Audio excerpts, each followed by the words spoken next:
ಮಂಡ್ಯ ಭಾಗದ ಜನರಲ್ಲಿ ಬಹಳ ಆತಂಕದ ಹೋರಾಟ ಪ್ರಾರಂಭವಾಗ್ತಿತ್ತು.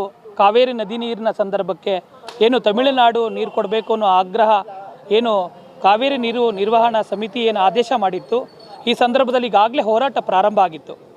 ದೇವರ ಕೃಪೆ, ಈ ಜಿಲ್ಲೆಯ ಜನರ ಪ್ರಾರ್ಥನೆ, ವರ್ಣನ ಕೃಪೆಯಿಂದಾಗಿ 92 ಅಡಿ ಇದ್ದ ನೀರು ಇವತ್ತು 105ರ ದಾಪುಕಾಲನ್ನು ಇಡ್ತಾ ಇದೆ. ಭರವಸೆ ಇದೆ, ವರ್ಣನ ಕೃಪೆಯಿಂದಾಗಿ ಕಾವೇರಿ ನದಿ ನೀರು ಸಂಪೂರ್ಣವಾಗಿ ತುಂಬುತ್ತೆ ಅಂತೇಳಿ.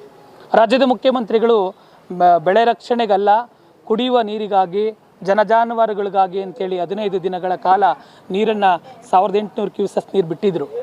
ಆದರೆ ಮುಖ್ಯಮಂತ್ರಿಗಳೇ, ತಮಿಳುನಾಡಿಗೆ ಈಗಾಗಲೇ ಕಪಿನಿಯಿಂದ ನೀರು ಹೋಗ್ತಾ ಇದೆ. ಮಂಡ್ಯ ಜಿಲ್ಲೆಯ ರೈತರನ್ನು ಉಳಿಸಬೇಕಾಗಿದೆ, ಕಾವೇರಿ ಕೊಳ್ಳದ ಜನರನ್ನು ಉಳಿಸಬೇಕಾಗಿದೆ. ಹಾಗಾಗಿ ರೈತರು ಬೆಳೆಯನ್ನು ಭೂಮಿಯನ್ನು ನೆನ್ಕೊಂಡಿರುವಂಥ ಜನರಿಗೆ ಹರ್ಷೋದ್ಧಾಯಕವಾಗಿ ನೀವು ಒಂದು ಹೊಸ ಆದೇಶವನ್ನು ಮಾಡಬೇಕಾಗಿದೆ. ತುಂಬುವ ಈ ಸಂದರ್ಭಕ್ಕೆ ಬೆಳೆಗಳ ರಕ್ಷಣೆಗೆ, ಹೊಸ ಬೆಳೆ ನೆಡುವುದಕ್ಕೆ ನಾಲೆಗಳಿಗೆ ಹಿಂದೆ ನೀರು ಬಿಡುವ ಆಗ್ರಹವನ್ನು ನಾವು ಹೋರಾಟಗಾರರು ಮಾಡ್ತಾ ಇದ್ದೀವಿ. ಯಾಕೆ ಅಂತ ಹೇಳಿದ್ರೆ, ಇಲ್ಲಿವರೆಗೆ ಕರ್ನಾಟಕದ ಜನರಿಗೆ ಭಾಳ ಅನ್ಯಾಯ ಆಗಿದೆ. ಅದರಲ್ಲೂ ವಿಶೇಷವಾಗಿ ಕಾವೇರಿ ಕೊಳ್ಳದ ಜನರಿಗೆ ಭಾಳಷ್ಟು ಅನ್ಯಾಯ ಆಗಿದೆ.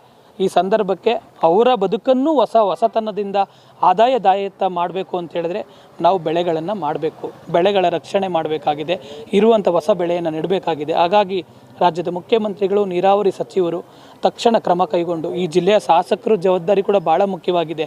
ಹಾಗಾಗಿ ನೀವೆಲ್ಲರೂ ಸೇರಿ ನಾಲೆಗಳಿಗೆ, ಬೆಳೆಗಳಿಗೆ ನೀರು ಬಿಡಬೇಕು ಅನ್ನುವ ಆಗ್ರಹವನ್ನು ನಾವು ಮಾಡ್ತಾ ಇದ್ದೀವಿ.